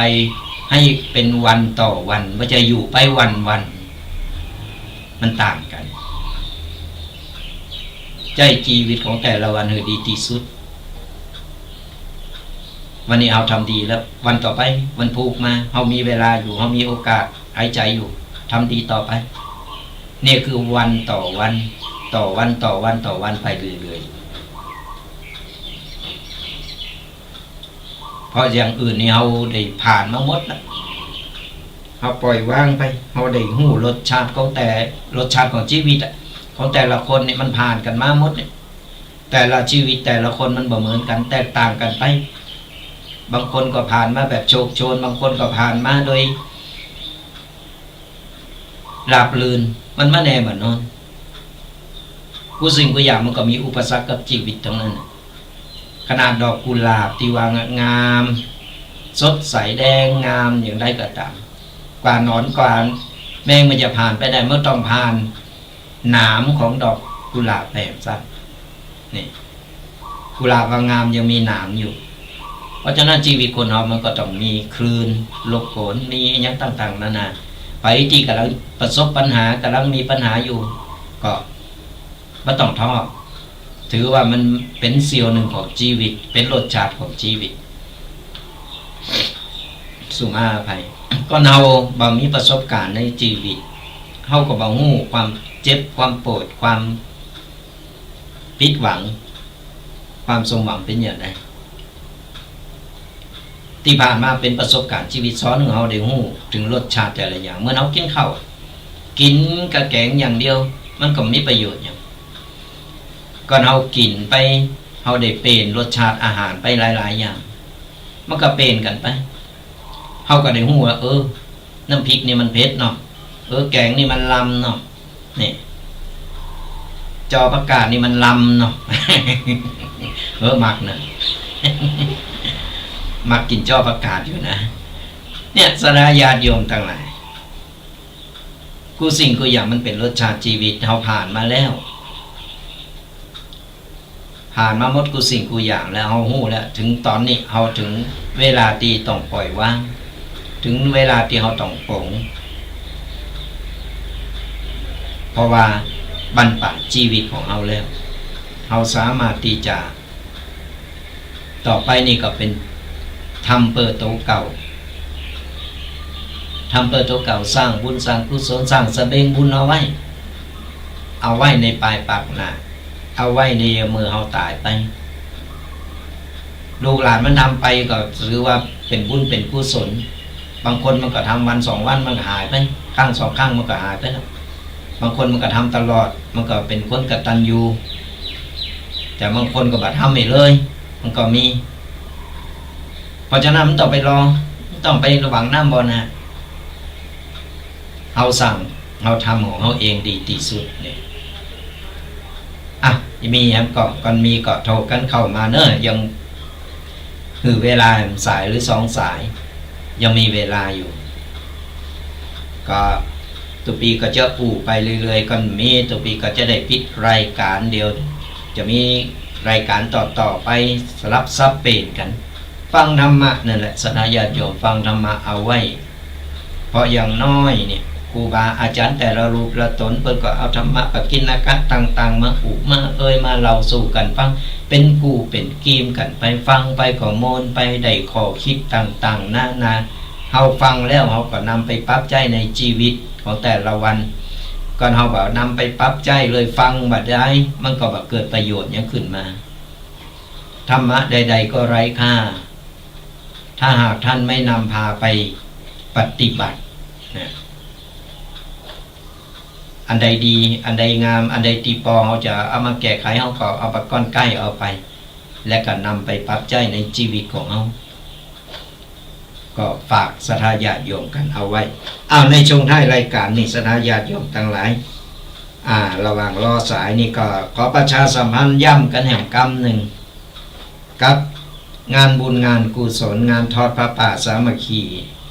พื่อสมทบทุนในกิจกรรมของโรงเรียนผู้เชี่ยวชาญด้านชีวิตของผู้สูงอายุตำบลบกอกเปิ้นได้ทำกิจกรรมรวมกันจัดป่าขึ้นมาในวันพุธที่14 กุมภาพันธ์ 2567ก็เหลือ4 วันเนี่ยเหลือ4 วันที่จะถึงนี่วันพุธหน้านี้แล้วที่ห้องประชุมเทศบาลตำบลบกอกเพื่อที่จะนำเอาทุนในป่าในข้างนี้เนี่ยนำไปช่วยเหลือเป็นกิจกรรมช่วยเหลือผู้ป่วยติดเตียงติดบ้านติดสังคมหรือว่าผู้สูงอายุที่ขาดการดูแลนี่เป็นงานบุญงานกุศลสร้างบุญสร้างกุศลเป็นการที่ช่วยเหลือซึ่งกันและกันเฮาก็บ่ทิ้งกันบ่ว่าจะเป็นลูกไผหลานไผว่าจะเป็นญาติไผก็ตามเป็นเปิ้นมนุษย์รวมโลกเดียวกันก็ถือว่าเป็นพี่เป็นน้องกันเกิดมากันด้วยกันในเมื่อเกิดมาแล้วเปิ้นด้อยโอกาสเปิ้นมีปัญหาเปิ้นขาดการดูแลเฮาก็เอาจัดกิจกรรมนี่เพื่อที่จะเอาทุนตรงนี้ไปช่วยเหลือซึ่งกันและกันนี่ก็ฝากกันเอาไว้สระญาติโยมกันสระญาติโยมใครไปลงกินลงทานใครลงบุญในครั้งนี้ก็สามารถจดหมายเลขบัญชีโอนเข้าบัญชีโดยตรงเลยนะกับของธนาคารธกส.สาขาบ้านแซมชื่อบัญชีโรงเรียนผู้เชี่ยวชาญด้านประสบการณ์ที่หมายเลขบัญชี02021054367อ่ะ02021054367ถ้าฟังแบบกันก็โทรมาหลังรายการก็ได้โทรมาขอเบอร์กันใหม่โอนเข้าไปในบัญชีโดยตรงทุกปีเป็นสายบุญหรือว่าเป็นสะพานบุญก็สามารถโทรเข้าไปโอนเข้าไปในบัญชี5 บาท 10 บาทก็เป็นบุญเป็นกุศลช่วยเหลือคนซึ่งกันและกันผู้ที่ว่าเพิ่นกำลังเดือดร้อนเกี่ยวกับสุขภาพหรือว่าขาดการดูแลนี่เป็นการช่วยชีวิตของมันเปิ้นมนุษย์โลกเดียวกันก็ฝากกันหรือว่าไผฟังบาตันหลังรายการก็โทรมาขอเลขบัญชีได้ทุกปีก็จะเงินเลขบัญชีแล้วก็โอนเข้าบัญชีเปิ้นก็จะเอาไปรวมกันแล้วก็มาตอดป่าเป็นป่าสามัคคีกันในวันพุธที่14ที่ห้องประชุมเทศบาลตำบลบกกอกก็ฝากศรัทธาญาติโยมบอกกันต่อบอกบุญกันต่อกันไปทำกันไปเถอะอย่างที่บอกบัดนี้ละบัดนี้ลืมกันเปิ้นมนุษย์เดียวกันช่วยเหลือซึ่งกันและกันไปเอาละศรัทธาญาติโยมทั้งหลายหลังจากที่ได้ได้ตักได้ตายกันมาเป็นเวลาพอสมควรทุกปีก็จะขอยุติเอาไว้ต่ออีกก่อนแล้วก็เดี๋ยวมาพบปะกันใหม่ในวันเสาร์วันติดทุกๆวันเสาร์วันติดกับรายการวาทะธรรมกำยองกับตุเจ้ายองป่าสร้างทุกปีแดงวัดบกกอกทุกปีเควัดสปุงน้อยก็จะได้นำไปกินนะครับมาเอ่ยกันต่อกันไปสำหรับวันนี้ก็ขออวยพรปันป้อนกับศรัทธาญาติโยมตั้งใจหักพรกันเนอะก็จุผู้จุคนจงหายตุกหายโศกหายโรคหายภัยหายเจ็บหายไข้นึกหวังสิ่งใดขอเงินสมปรารถนากุสิ่งกุประการเงินทองไหลมาเทมาอย่าได้ขาดสายขอเงินต่อเงินต่อเงินทำการงานใดๆเจริญก้าวหน้าทำมาค้าขายขอเงินร่ำรวยทำไมทำสวนได้ผลผลิตเจริญงอกงามขายได้ราคาสุขภาพร่างกายแข็งแรงแคล้วคลาดปลอดภัยอายุมันขวัญยืนมีโจมีใจบุญปกปักรักษาคุ้มครองกันกูคนเนอขอเจริญพร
ชุมชนชาวยอง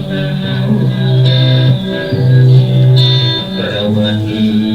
บ้านเมืองรุ่งเรืองสืบมาบรรพชนปู่ย่าสร้างมาด้วยสามัคคี